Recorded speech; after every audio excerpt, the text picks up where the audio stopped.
हरे कृष्णा। तो आजकल इलेक्शन का मौसम है, भला किसको वोट दिया जाए, तो क्या फिल्टर होने चाहिए, क्या विचार होने चाहिए, भला किसको वोट हम दें। तो सबसे पहले तो हम शुरुआत करेंगे धर्म से। यस, धर्म जो है that is most important. All दो बाकी चीजें भी बहुत ज्यादा इंपॉर्टेंट, लेकिन धर्म सबसे अधिक इंपॉर्टेंट है। और हमारे देश की स्पेशलिटी क्या है जी? What is the speciality of India? Manufacturing, technology, fashion? No, हमारी स्पेशलिटी है स्पिरिचुअलिटी, हमारा स्पिरिचुअल कल्चर। हमारा स्पिरिचुअल कल्चर भला किसके राज में सबसे अधिक फला फूला है? राम मंदिर बना है तो किसने बनाया है? Who is that chosen king bye God himself, जिसने कितना सुंदर भव्य मंदिर बनाया है अयोध्या के अंदर? विचार करना चाहिए। समझ रहे हो? समझ रहे हो? समझ रहे हो ना?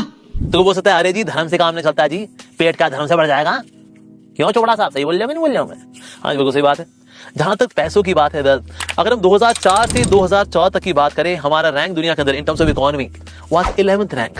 हम हिले ही नहीं वहां से, ऐसे फिक्स हो गए कि 11 क्या बढ़ ही नहीं पा रहे। लेकिन 2014 के बाद एक ही सरकार आई जिसने कि आज दुनिया में 5th लार्जेस्ट इकोनॉमी बना दिया है इंडिया को। And by 2029 India is going to become the 3rd largest economy in the world. तो किसने ऐसा कर दिखाया है? विचार करने की बात है। और जहां तक यूपीआई यानी कि इलेक्ट्रॉनिक ट्रांजैक्शंस की बात है, आज इंडिया दुनिया में इतना आगे बढ़ चुका है कि चाइना, यूके और यूरोप के कई सारे कंट्रीज मिला करके भी उन ट्रांजैक्शंस के बराबर नहीं आ सकते। Now in India every year 92,000 million, कितना नंबर है जी? 92,000 million transactions are happening online. ये यूपीआई, इनफैक्ट जब ऋषि सुनाक आए, उन्होंने कहा ये ऐसे स्कैन किया और पेमेंट हो गई। पेमेंट हो गई, वाह क्या बात है जी। तो इतना डिजिटल इंडिया भला किसने बनाया है हमारे देश को? विचार करने की बात है। तो जब नोटबंदी हुई थी उस वक्त 500 और 1000 के नोट दे बिकेम इनवैलिड। साथ ही नकली नोट छप करके, बल्कि इतने ओरिजिनल फॉर्म में छप रहे थे ये नकली नोट, उग्रवाद देश में फैल रहा था। वेल, कौन सी सरकार ने ऐसा कुछ किया जिसके बाद उस तरफ के फाइनेंशियल सोर्सेज डिफ्यूज हो गए? सोचने की बात है। और इसकी वजह से आज हमारे देश के अंदर उग्रवाद कितना कम हो गया है। पहले हम सुनते थे खबर, यहाँ बैग में कुछ फटा, वहां कुछ ऐसे फटा, वहां फ्रिज में कुछ निकला, यहाँ किसी बैग में कुछ निकला, लेकिन अब ऐसा सुनने को नहीं मिलता है। सोचने की बात है।